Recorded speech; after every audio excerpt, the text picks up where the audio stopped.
Hello class, how are you doing today? We are going to be looking at a paper technique called a formal analysis essay. I believe you may find this helpful for this week's week 3 assignment on the Steins collection. The formal analysis essay that I'll be going over with you here is only meant to be used as a guide in conjunction with all of the directions in the week 3 assignment. So with that, let's begin. This is the overview that I am going over with you right now. The overview begins with in this section, you will learn how to write a formal analysis essay. Using a student sample paper and instructor comments, you will learn what type of material to include and what many professors are looking for in a college-level paper. Use this guide and the comments as a guide when thinking about your own art writing assignments. Now I will go to the next slide.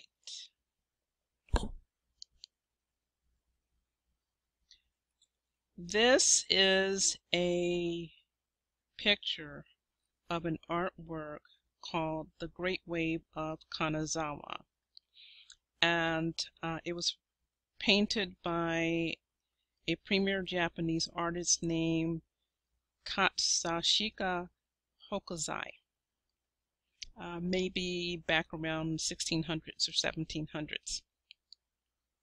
So this is the artwork that we will be critiquing as we go through the formal analysis essay example.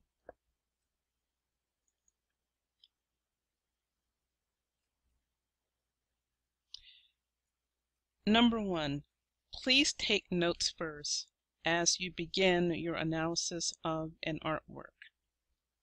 It is important to spend an extended period observing and taking careful notes about the work of art in question. It is additionally recommended that you come back to your work several times and go through a similar process of observing and note-taking. The more time you spend looking at a work, the more you will be able to observe and understand its formal composition and the artistic choices that the artist made. On to the next screen.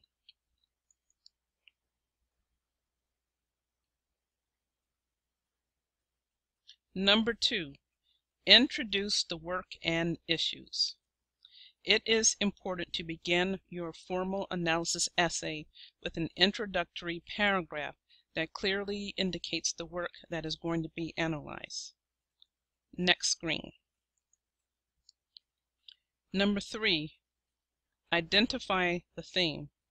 Additionally, it is recommended that you enliven your introductory paragraph and consequently your essay as a whole with a general theme that places your formal analysis into some larger point or argument.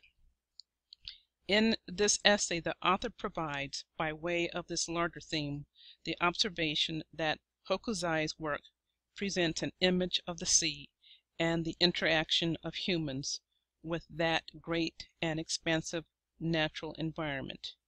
And you see the part that I just spoke of highlighted here in the paper as the example. Next screen.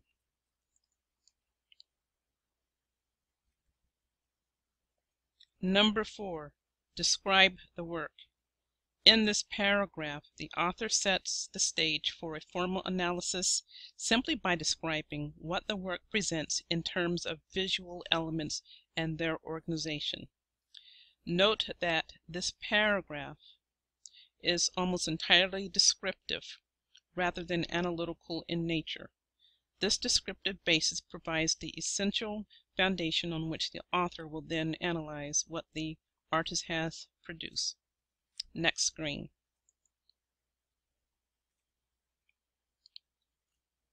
Number 5, analyze the work.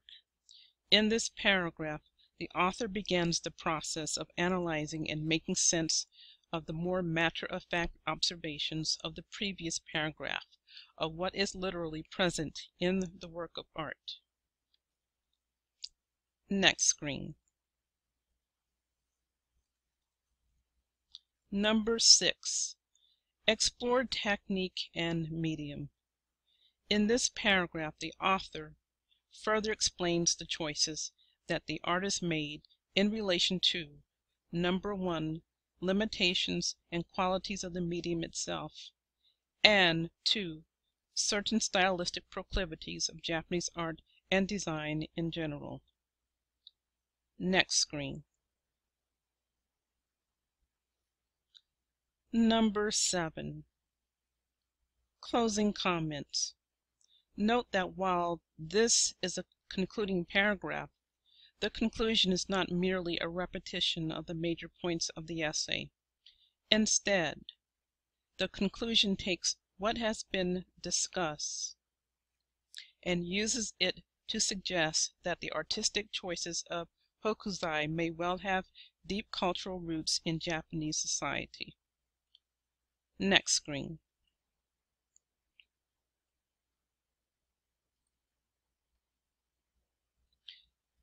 This is the final ending of our analysis of the formal analysis essay, The Great Wave of Kanazawa, and Kanazawa. So I hope that you will find this example of a formal analysis essay to be helpful to your week 3 assignment on the Steins collection, because remember, in that assignment you will be choosing only one work from the Steins collection, and with that one work you can use this formal analysis essay to critique and analyze the one artwork. And keep in mind, all 4 chapters, chapters 1 through 4, of everything that you've learned in regards to analyzing and critiquing artwork. Remember the 3 criticisms that were listed in chapter 3. Keep in mind the question, what is a work of art?